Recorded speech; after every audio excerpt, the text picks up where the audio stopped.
Salam Bapak Ibu Saudara-saudara yang terkasih dalam Tuhan Yesus Kristus. Saat ini kita masuki persekutuan doa Advent yang keempat. Maka mari mengawali persekutuan doa ini, kita hening sejenak dan mengucap dalam hati demikian.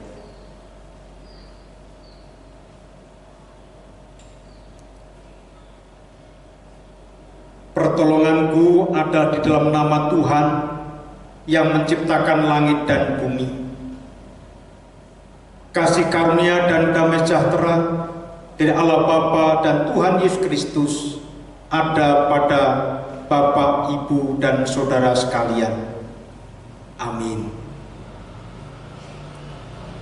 Bapak, Ibu, saudara-saudara yang dikasihi oleh Tuhan Yesus Kristus dan yang mengasihi Tuhan Yesus, mari kita memulai persekutuan doa Advent yang keempat ini dengan memuji nama Tuhan dari Kidung Jemaat nomor 3, bait 1 dan 2, kami puji dengan riang.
Supaya persekutuan doa ini berjalan dengan baik dari awal sampai akhirnya.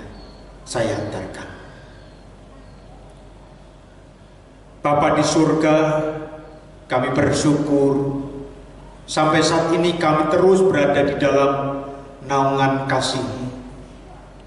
Kami telah masuki persekutuan doa Advent yang keempat. Bapa di surga, saat-saat ini kami bersama dengan umat beriman di seluruh muka bumi boleh melakukan penantian dan mempersiapkan hati untuk menyambut kehadiran Tuhan, baik dalam perayaan Natal tahun 2020 maupun juga kedatangan Tuhan Yesus yang kedua. Maka dalam kami hendak menyambut kehadiran Tuhan Yesus itu, kami telah menyiapkan hati dan seluruh kehidupan kami supaya kami dilayakkan untuk terlibat dan masuk di dalam karya-Mu penuh dengan kemuliaan, dan hidup kami sungguh menjadi berkat bagi umat. Bapa di surga, kami hendak mendasarkan atau mendengarkan kebenaran firman-Mu. Untuk itu ya Bapa, bersabdalah, kami siap melakukan dalam kehidupan kami sehari-hari, tentunya dalam pimpinan, tuntunan Roh Kudus Tuhan, supaya hidup kami senantiasa layak dan berkenan kepadamu. Dan kami serahkan persekutuan doa ini dari awal sampai akhir dalam penyertaan dan berkat Tuhan. Dalam nama Tuhan Yesus Kristus kami berdoa dan mengucap syukur. Amin. Bapak Ibu, saudara-saudaraku yang terkasih dalam Tuhan Yesus Kristus, apakah Bapak Ibu sungguh-sungguh dan saudara-saudara juga sungguh-sungguh mencintai Yesus Kristus? Ya, saya yakin Bapak, Ibu, dan saudara-saudaraku semua tentu mencintai, mengasihi Tuhan Yesus Kristus, dan juga mengasihi orang-orang yang ada di sekitar kita. Karena Kristus telah mengasihi kita dan kita mengasihi Kristus, dan bukti kita mengasihi Kristus, kita juga mengasihi orang-orang yang ada di sekitar kita. Untuk itu, mari kita pujikan Aku Cinta Yesus.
Cinta kita kepada Kristus begitu dalam, dan itu kita wujudkan, kita mengasihi sama kita tanpa memandang. Maka sudah semestinya kita pun tidak boleh menolak orang-orang yang ada di sekitar kita. Maka mari kita siapkan hati untuk menerima firman Tuhan. Adapun firman Tuhan saat ini kita akan terima bersama, terambil dari Injil Matius pasal yang 11 ayat 2 sampai 11. Injil Matius pasal 11 ayat 2 sampai 11. Demikian sabda Tuhan. Yesus dan Yohanes Pembaptis. Di dalam penjara Yohanes mendengar tentang pekerjaan Kristus, lalu menyuruh murid-muridnya bertanya kepadanya, "Engkaukah yang akan datang itu, atau haruskah kami menantikan orang lain?"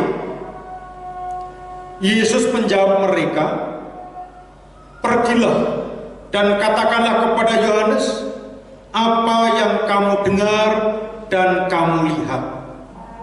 Orang buta melihat, orang lumpuh berjalan, orang kusta menjadi tahir, orang tuli mendengar, orang mati dibangkitkan, dan kepada orang miskin diberitakan kabar baik. Dan berbahagialah orang yang tidak menjadi kecewa dan menolak Aku." Setelah murid-murid Yohanes pergi, mulailah Yesus berbicara kepada orang banyak itu tentang Yohanes. "Untuk apakah kamu pergi ke padang gurun,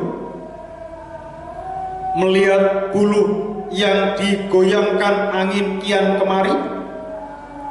Atau untuk apakah kamu pergi melihat orang yang berpakaian halus? Orang yang berpakaian halus itu tempatnya di istana raja. Jadi, untuk apakah kamu pergi melihat nabi? Benar, dan Aku berkata kepadamu, bahkan lebih daripada nabi, karena tentang dia ada tertulis, "Lihatlah, aku menyuruh utusanku mendahului engkau. Ia akan mempersiapkan jalanmu di hadapanmu." Aku berkata kepadamu, sesungguhnya di antara mereka yang dilahirkan oleh perempuan tidak pernah tampil seorang yang lebih besar daripada Yohanes Pembaptis. Namun yang terkecil dalam kerajaan surga lebih besar daripadanya. Demikian sabda Tuhan, dan yang berbahagia setiap kita yang mendengarkan firman Tuhan dan terus memelihara dan bahkan melakukan dalam hidup sehari-hari. Amin. Bapak, Ibu, saudara-saudara yang dikasihi oleh Tuhan Yesus Kristus, dan tema renungan pada persekutuan doa Advent keempat ini adalah berbahagialah yang tidak menjadi kecewa dan menolak aku. Saya ulangi, berbahagialah yang tidak menjadi kecewa dan menolak aku. Bapak, Ibu, saudara-saudaraku yang terkasih, apa yang akan dilakukan ketika harapan-harapan kita tidak terwujud? Kita punya impian, kita merencanakan sesuatu, dan dari rencana itu kita ada harapan untuk nantinya bisa begini, bisa begitu, dan seterusnya. Tetapi segala sesuatu sudah kita rencanakan, sudah kita tata, sudah kita persiapkan, tetapi tidak terwujud. Apa yang harus kita lakukan? Tidak terwujudnya harapan pasti mendatangkan kekecewaan. Kecewa, sedih, bahkan mungkin marah. Seorang mahasiswa mengharapkan lulus tepat waktu. Namun karena hal tertentu kelulusannya terlambat. Seorang pedagang mengharapkan dagangannya terjual laris manis dan mendatangkan untung yang besar. Namun karena dagangan tidak laku, keuntungan yang diharapkan menjadi lenyap. Kecewalah hati pedagang itu.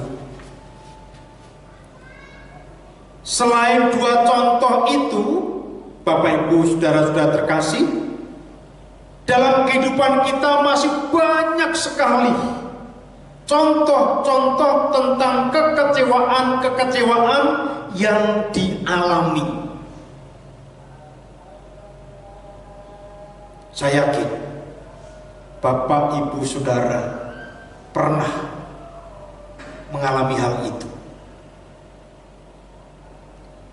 Rasa kecewa bisa dialami oleh siapa saja. Di bacaan yang kita baca hari ini, yaitu Matius 11 ayat 2 sampai dengan 11. Tampaknya Yohanes Pembaptis juga menyampaikan rasa kecewanya. Ia telah tampil sebagai nabi yang kuat, berani menegur banyak orang yang berbuat dosa, termasuk Herodes, raja yang sedang berkuasa, sehingga ia harus masuk penjara. Dialah yang memperkenalkan Yesus sebagai Mesias dan meyakini dirinya hanya sebagai pembuka jalan. Namun, ketika ia menderita di penjara dan merasa harus menanggung beban berat dengan sendirian, keyakinan Yohanes Pembaptis mulai goyah.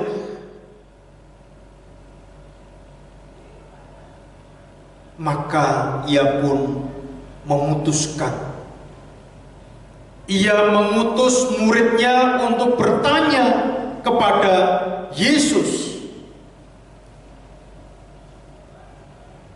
Seperti pada ayat yang ketiga. Lalu menyuruh murid-muridnya bertanya kepadanya, "Engkaukah yang akan datang itu, atau haruskah kami menantikan orang lain?"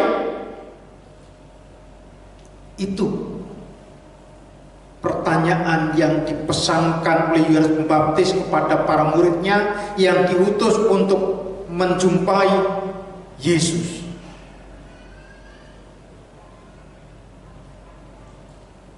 Dan benar Bapak Ibu, saudara-saudaraku terkasih, ketika Tuhan Yesus berjumpa dengan para murid utusan Yohanes Pembaptis dan mendengarkan pertanyaan tersebut, Tuhan Yesus memahami perasaan Yohanes Pembaptis dan perasaan murid-murid Yohanes.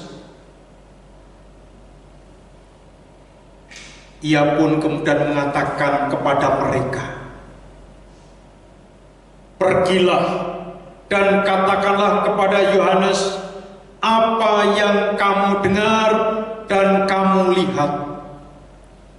Orang buta melihat, orang lumpuh berjalan, orang kusta menjadi tahir, orang tuli mendengar, orang mati dibangkitkan, dan kepada orang miskin diberitakan kabar baik.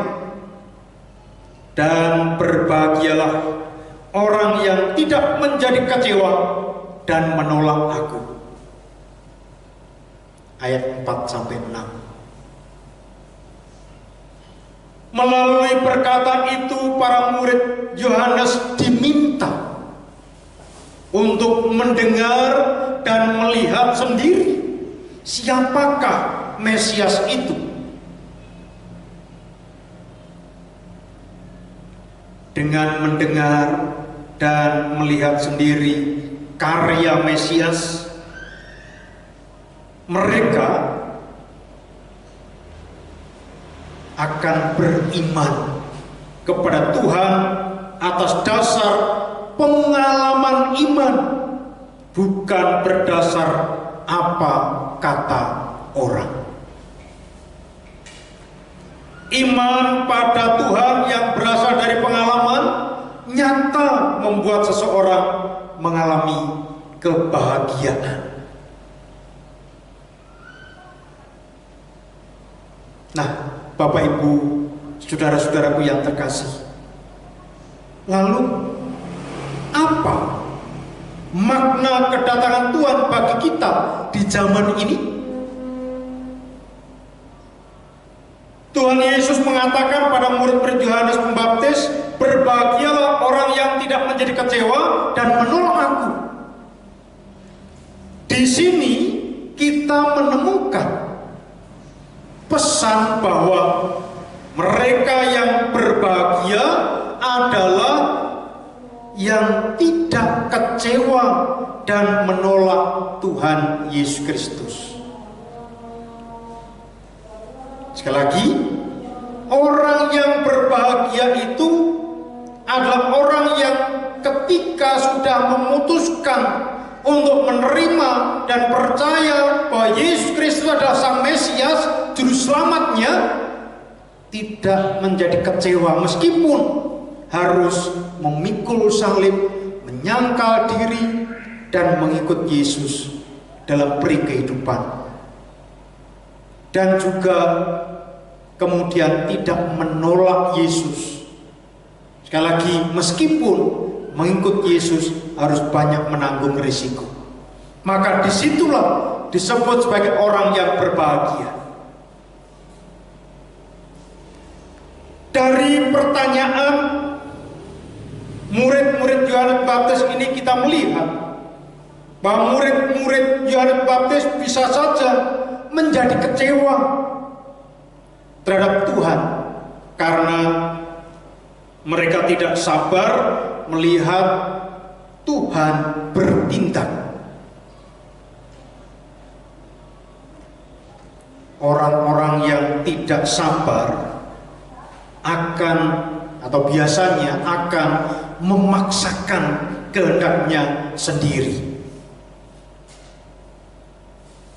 Ketika semua yang diinginkan tidak didapatkan,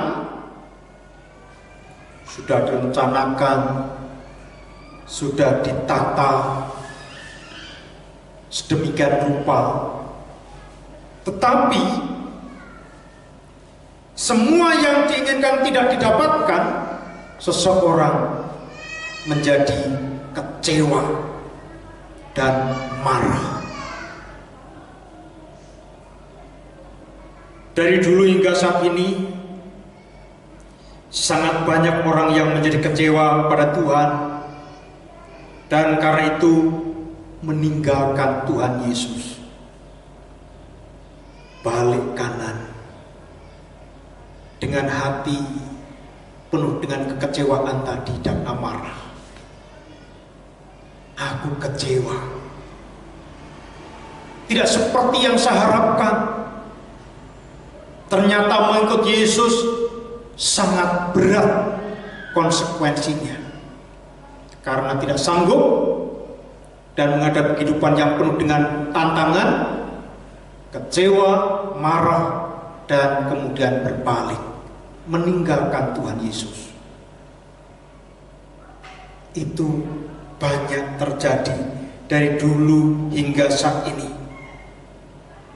Pertanyaannya, apakah Tuhan mengecewakan kita? Jawabnya tegas, tidak. Tuhan tidak pernah mengecewakan kita.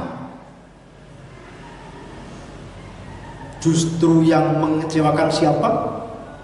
Kita, saya, Bapak, Ibu, Saudara sering mengecewakan Tuhan, sering membuat duka di hati Tuhan. Tapi Tuhan tidak pernah mengecewakan kita. Sepanjang masa Tuhan tidak pernah mengecewakan. Manusialah yang kurang sabar menunggu Tuhan bertindak.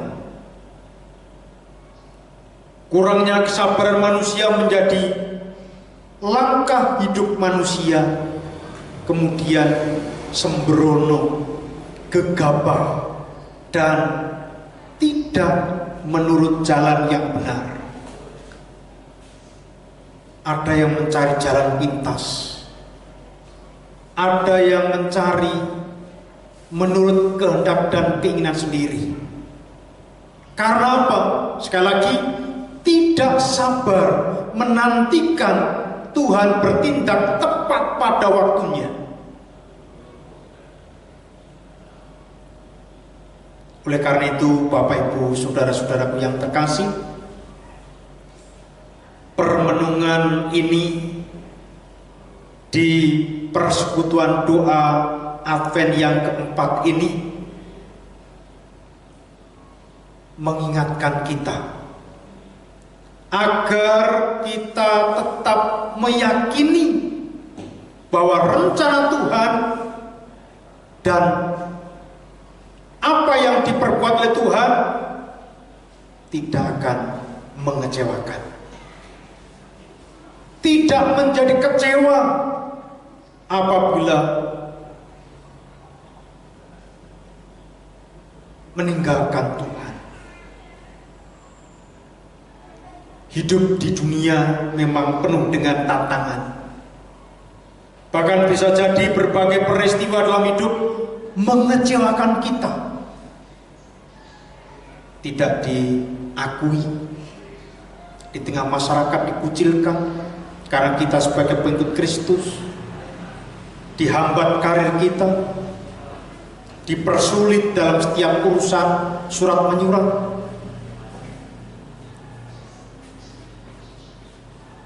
Inilah tantangan, peristiwa-peristiwa yang seringkali mengecewakan kita. Namun, apabila kita memiliki iman dalam Dia, meyakini Tuhan tidak pernah terlambat dalam menolong, dan kita akan terus bertekun dalam kesabaran menantikan Tuhan bertindak, maka kita akan pasti beroleh kebahagiaan, dan kita akan benar-benar mengalami kasih Tuhan yang luar biasa terjadi atas hidup kita. Oleh karena itu, sekali lagi Bapak Ibu saudara-saudara terkasih, di persekutuan doa Advent keempat ini, mari kita terus memiliki keyakinan akan campur tangan Tuhan, akan pertolongan Tuhan dalam kehidupan kita, yang meskipun banyak tantangan, banyak rintangan, hambatan, membuat kita terkuras tenaga, pikiran, dan perasaan kita. Tapi selama kita tak berpaut kepada Tuhan Yesus dan meyakini akan rancangan Tuhan, kita akan didapati tidak akan mengecewakan, dan kita akan pasti bisa merasakan kasih Tuhan yang luar biasa terjadi atas hidup kita. Tuhan Yesus memberkati. Amin. Mari kita masuk dalam doa syukur dan syafaat. Saya hantarkan.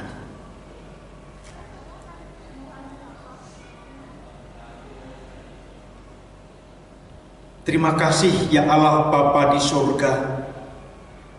Sapaan-Mu di persekutuan doa Advent yang keempat ini mengingatkan kami supaya kami jangan sampai tergoyahkan iman percaya kami, pengharapan kami, dan cinta kasih kami kepadamu, meskipun rencana, harapan tidak sesuai yang kita inginkan atau tidak terwujud sebagaimana yang kita harapkan. Selama masih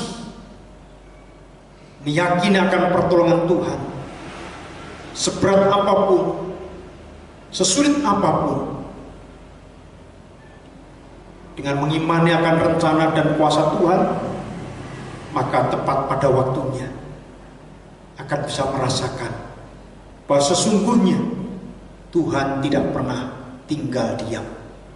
Tuhan tidak pernah membiarkan umat-umatnya yang terus bersandar dan berharap secara penuh kepadanya. Tepat pada waktunya, kuasa kasih Allah akan nyata, dan itu akan menjadi suatu hal yang luar biasa dirasakan bagi setiap orang yang tetap sabar, tetap bertekun dalam doa penuh pengharapan akan rancangan dan kehendak Tuhan yang sesungguhnya. Maka bukan kehendakku yang terjadi, tapi kehendak Tuhan yang terjadi. Terima kasih Tuhan. Dan kiranya roh Tuhan terus menuntun kami, memampukan kami untuk senantiasa menjalani hidup sebagai anak-anak Allah, pengikut Kristus, meskipun harus menghadapi berbagai tantangan dan rintangan. Namun meskipun mengalami kekecewaan dan tidak menolak akan cinta kasih Kristus, maka disitulah akan disebut sebagai orang yang berbahagia. Terima kasih Tuhan. Selanjutnya kami berdoa untuk jemaatmu yang sakit, ampun yang saat ini dalam masa pemulihan.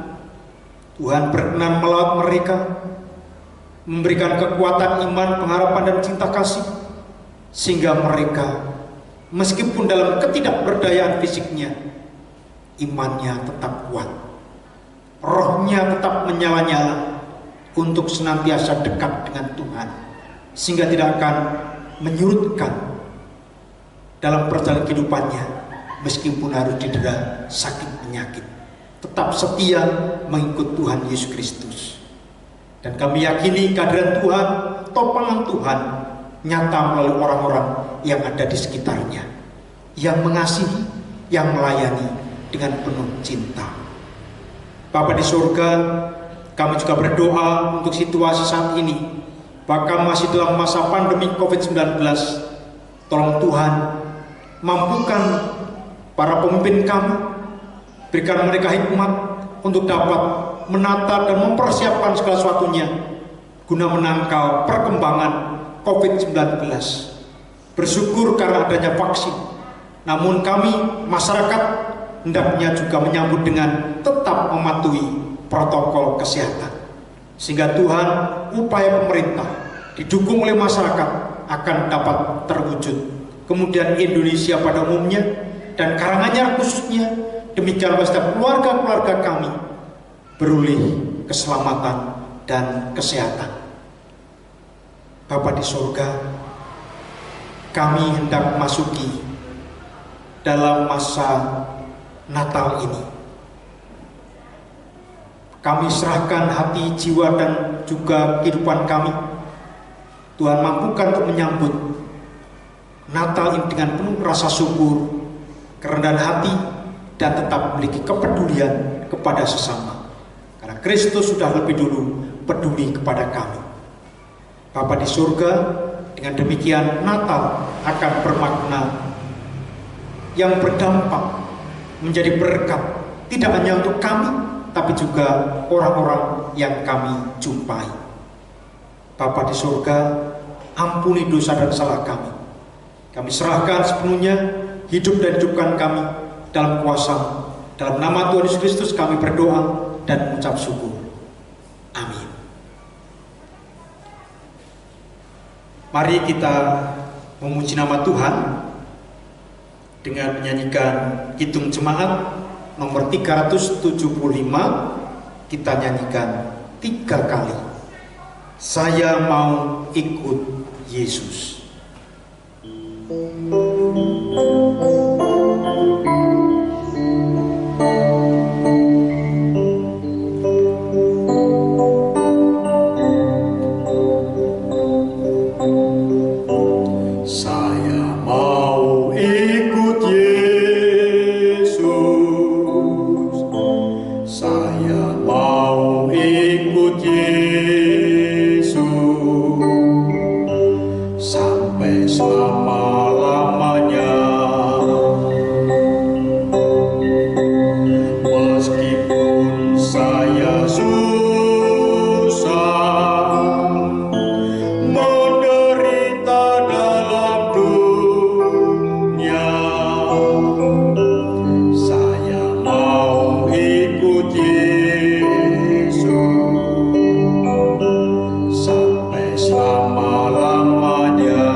tetap setialah mengikut Yesus, meskipun harus menghadapi banyak hal yang mengecewakan. Namun berbahagialah orang yang tidak menjadi kecewa dan menolak Yesus, karena Tuhan tepat pada waktunya akan memberikan jawab. Karena itu Tuhan Yesus dengan penuh cinta memberkati saudara. Allah Bapa penuh kasih memberkati saudara, dan dalam persekutuan Roh Kudus menyertai saudara sampai selama-lamanya. Amin.